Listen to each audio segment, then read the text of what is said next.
এবারের প্রশ্ন বলেছে give an example to show that if any two subsequences of xn converges to same limit L, then sequence xn may not be convergent. একটা example দিয়ে দেখাও কোনো সিকোয়েন্সের যদি দুটো সাবসিকোয়েন্স একই লিমিটে কনভার্জ করে তাহলে সেই সিকোয়েন্স কিন্তু কনভার্জেন্ট নাও হতে পারে। এতক্ষণ আমি যেভাবে থিওরিগুলোকে তোমাদেরকে বলে এসেছি তাতে এই বিষয়টা তোমাদের কাছে কিছুটা ক্লিয়ার থাকা উচিত। আমি বলেছিলাম 2n এর ক্ষেত্রে, 2 অর্ডারের ক্ষেত্রে যদি x2n এবং x2n প্লাস 1 একই লিমিটে কনভার্জ করে তাহলে সিকোয়েন্স কনভার্জেন্ট হবে। এটা কিন্তু 2 এর ক্ষেত্রে, 2 অর্ডারের ক্ষেত্রে।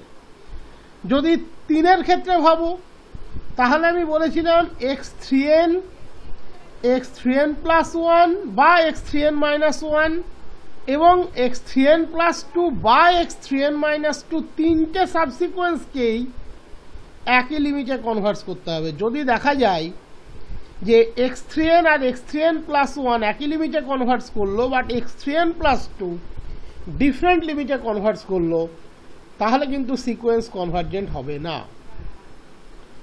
4 অর্ডারের ক্ষেত্রে x4n plus 1 x4n plus 2 x4n plus 3 চারটে সাবসিকোয়েন্সকেই একই লিমিটে কনভার্জ করতে হবে তবেই সিকোয়েন্স xn কনভার্জেন্ট হবে।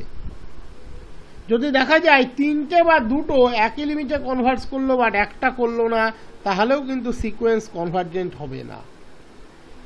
তাহলে এখানে বলেছে এমন একটা এক্সাম্পল দিয়ে দেখাও যার দুটো সিকোয়েন্স একই লিমিটে কনভার্জ করবে তবুও সিকোয়েন্স কনভার্জেন্ট নয়।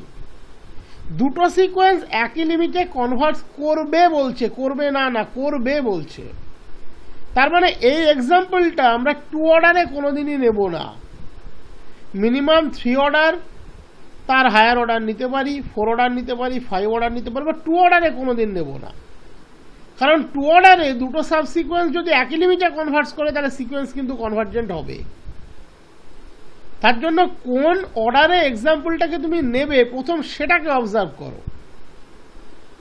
বলেছে give an example to show that if any two subsequences of xn converges to same limit L, তার দুটো সাবসিকোয়েন্স একই লিমিটে কনভার্জ করে, then xn may not be convergent. দুটো সাবসিকোয়েন্স যদি একই লিমিটে কনভার্জ করে দেন এই এক্সাম্পলটি কখনোই 2 অর্ডারের হবে না। কারণ 2 অর্ডারের নিলে একই লিমিটে কনভার্জ করলে সিকোয়েন্স কিন্তু কনভার্জেন্ট হবে। আমি xn ধরে নিচ্ছি 1 minus 1/n sine n pi by 2 for all n, that is সিকোয়েন্সের n এর টার্মটা হচ্ছে 1 minus 1/n sine n pi by 2।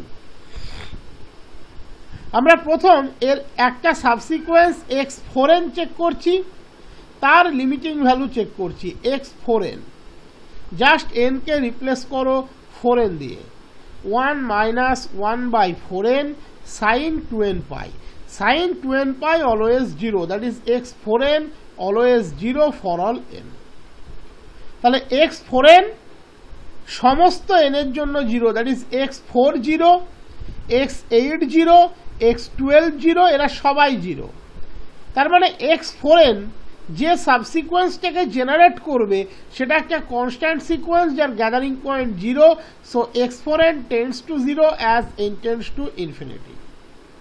এবারে আমি চলে গেলাম x4n প্লাস 2, এটাও কিন্তু xn এর অ্যানাদার একটা সাবসিকোয়েন্স 4 অর্ডারে।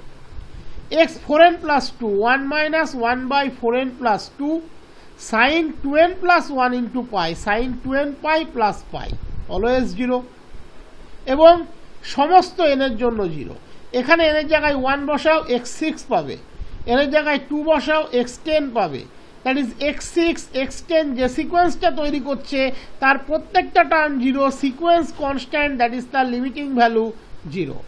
x4n plus 2 tends to 0 as n tends to infinity, that is xn এর দুটো সাবসিকোয়েন্স পেলাম যারা একই লিমিটে কনভার্জ করে। এবারে আমরা চলে যাচ্ছি x4n প্লাস 1, জাস্ট n কে রিপ্লেস করো n প্লাস 4n প্লাস 1 দিয়ে, x4n প্লাস 1 অটোমেটিক্যালি xn এর একটা সাবসিকোয়েন্স, x4n প্লাস 1টা স্পেসিফিক্যালি n এর term. Sine 2n pi plus pi by 2 কত হবে? অলওয়েজ 1, এই পার্টটা অলওয়েজ 1, এই পার্টটা অলওয়েজ 1, তাহলে পড়ে থাকলো 1 মাইনাস 1 বাই 4n প্লাস 1। এবারে কিন্তু কনস্ট্যান্ট ভ্যালু নয়, এটা n এর উপরে ডিপেন্ড করছে। তাহলে limit 4n plus 1, 1 minus limit 1 by 4n plus 1, 1 by 4n plus 1 এর লিমিট তো 0, so limit 4n plus 1 equals to 1। তাহলে 4 অর্ডারের দুটো সাবসিকোয়েন্স একই লিমিটে কনভার্স করছে, বাট একটা সাবসিকোয়েন্স আছে যে ডিফারেন্ট লিমিটে কনভার্স করছে। তাহলে আর একটা সাবসিকোয়েন্স দেখার দরকার আছে? নেই। So sequence xn is not convergent. Convergent হতে গেলে 4টে সাবসিকোয়েন্সকে একই লিমিটে কনভার্স করতে হতো। আমি দেখালাম দুটো এক লিমিটে করছে, বাট একটা করছে না। তাহলে আর একটা 4n প্লাস 3টা আর আমার চেক করার কোনো প্রয়োজন নেই। যেহেতু একটা করছে না, আমি ক্লিয়ার বলতে পারবো সিকোয়েন্সটা কনভার্জেন্ট নয়।